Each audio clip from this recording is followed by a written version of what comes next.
He joins us now, Florida Senator Marco Rubio. Mr. Rubio, thank you. Mr. Trump spoke glowingly of you last night. But before I get to all that, those big, important questions, I just want to ask you, you've read the platform. It strikes me as a really growthy, oriented platform, which is what the country wants, especially what the middle-class folk want. What do you think about all that, Senator? Yeah, look, it's a pro-growth platform. It's a pro-prosperity platform. And we want more Americans to have more money in their pocket at the end of the month after they pay their bills, so they can save, so they can invest, so they can go on vacation, the things they can't do now because inflation is eating up their paycheck. So I think it reflects that. And I think the alternative is the Democrats, who, as you've seen, have poured a bunch of money, spending a bunch of money into our economy, chasing Green New Deal proposals, leading to higher interest rates that have now made home ownership the least affordable it's been in almost 40 years. So I think that it's a platform we can be very proud of, especially on the economic side. And it's going to curb inflation. That's emphasized. It's going to curb spending. He emphasized that. You know, I think those are a little bit different from what he ran on in 2016 or even 2020.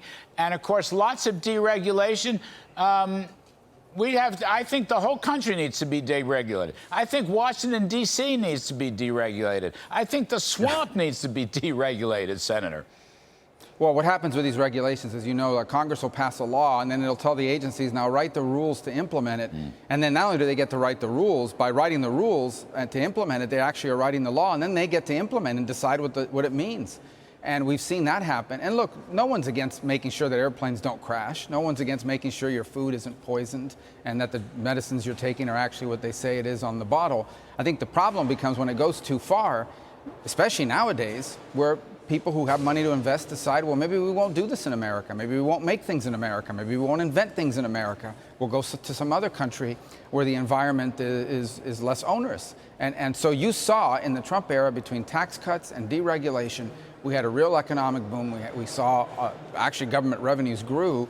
And had it not been for the pandemic and local governments shutting down our economy and forcing kids out of school, I think that the story of the first 4 years would have been even better. And also in the platform, it protects the American worker. And it protects them against unfair trading practices. And I know you've been keen on that subject. I wanted to get your thinking on it. Does the platform satisfy you? And how far should the U.S. go in protecting against unfair trading practices?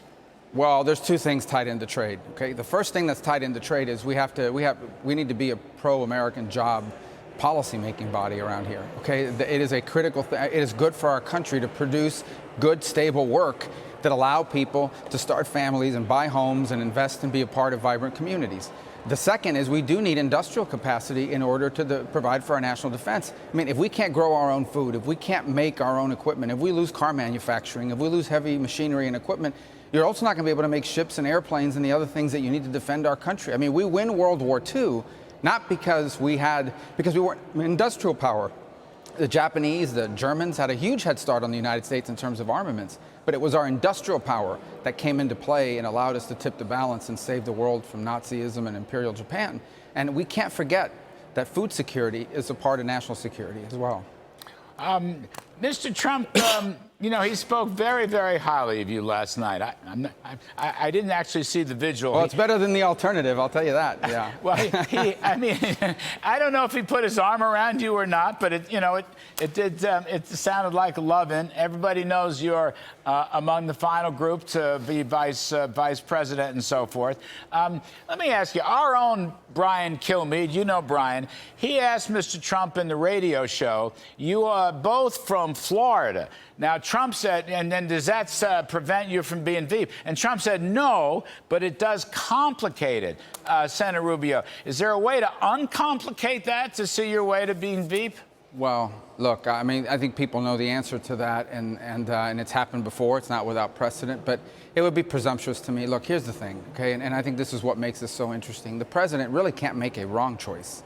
The question is just making the choice he feels best about, and that doesn't mean any other people are bad. Again, I don't know who the finalists are. I read the press like everybody else. I mean, J.D. Vance is a bright new star in the Republican Party. It's someone I work with very closely. I don't know Governor Burgum as well, but I've gotten to know him a little bit. He's a got a good record as governor, and he's a very nice man, and from everything I hear, a very good person as well. So, and the list goes on. Tim Scott, my colleague here, I mean, he's a superstar. This is the guy who brought opportunity zones. You were involved in that time when we were doing tax reform. The opportunity zones have been life-changing for millions of Americans and millions and hundreds of communities across the country.